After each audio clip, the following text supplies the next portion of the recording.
আসসালামু আলাইকুম, সবাই কেমন আছেন? আশা করছি সবাই আল্লাহর রহমতে অনেক বেশি ভালো আছেন। আলহামদুলিল্লাহ, আমিও ভালো আছি। সবাইকে ঈদ মোবারক। চলেন ঈদের কি কি আয়োজন করছি দেখাই। তো করলাম হচ্ছে এটা চিকেন বিরিয়ানি। ঈদের সময় আসলে জাল মিষ্টি দুই ধরনের আইটেম রাখা যায়, যেহেতু সবাই জাল খায় না আর সবাই মিষ্টি খায় না, এই জন্য যে যেটা খায় আর কি। এটা হচ্ছে চিকেন বিরিয়ানি। চিকেন বিরিয়ানি করলাম একেবারে এক পাতিল।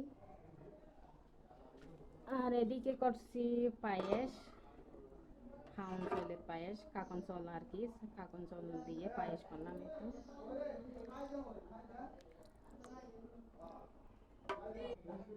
এই পাশে রান্না করছি হচ্ছে চটপটি, এই তো চটপটি রান্না করলাম।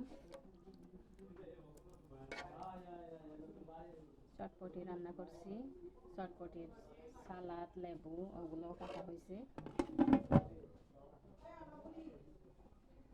এই তো 2 পাতিল চটপটি, আর এক পাতিল এখানে। এদিকে পাস্তা রান্না করলাম, এই তো pasta.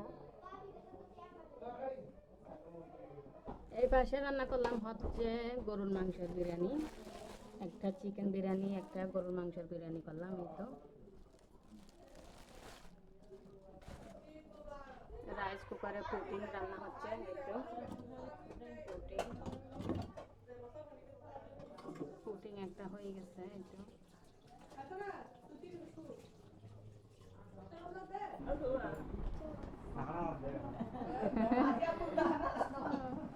Walaupun hasil tuh hana umurnya lah কত kan namanya raja ada pas ini umur lagi itu bahasa hai hai ডাকতে চলে তোমাদের hah আমার ভাই আপু ডাকতে। রাইজের ফাঁকে রাইজবেরা দেয় তো রান্না বান্না এতটুকু। কেমন লাগছে অবশ্যই কমেন্টস করবেন। কে কে গ্রামে আসছেন ঈদ করার জন্য একটু জানাতে ভুলবেন না। আমরা তো গ্রামে আসছি, সবাই মিলে প্রতি বছর আসা হয়। আর জানেন তো ঈদের সময় অনেক কাজ, আসলে এত ব্যস্ততার মাঝে তারপরেও আপনাদের জন্য ভিডিও করতেছি। অবশ্যই একটা লাইক কমেন্ট ফলো করবেন। বাড়ির বউদের তো সব কাজ আসলে।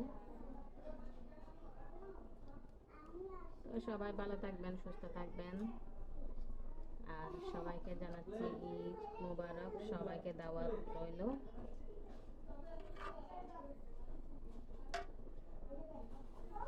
আর ওদিকে তো মেহমান সামলাচ্ছি, একটু করে আপনাদের দেখালাম মেহমান কীভাবে সামলাই। ওখানে ড্রয়িং রুমে সবাই বসে আমরা একসাথে ওভাবে আনন্দ করি ঈদের সময়, খাওয়া দাওয়া হয় প্লাস আড্ডা হয় আর কি। তো সবাই ভালো থাকবেন, সুস্থ থাকবেন। আসসালামু আলাইকুম।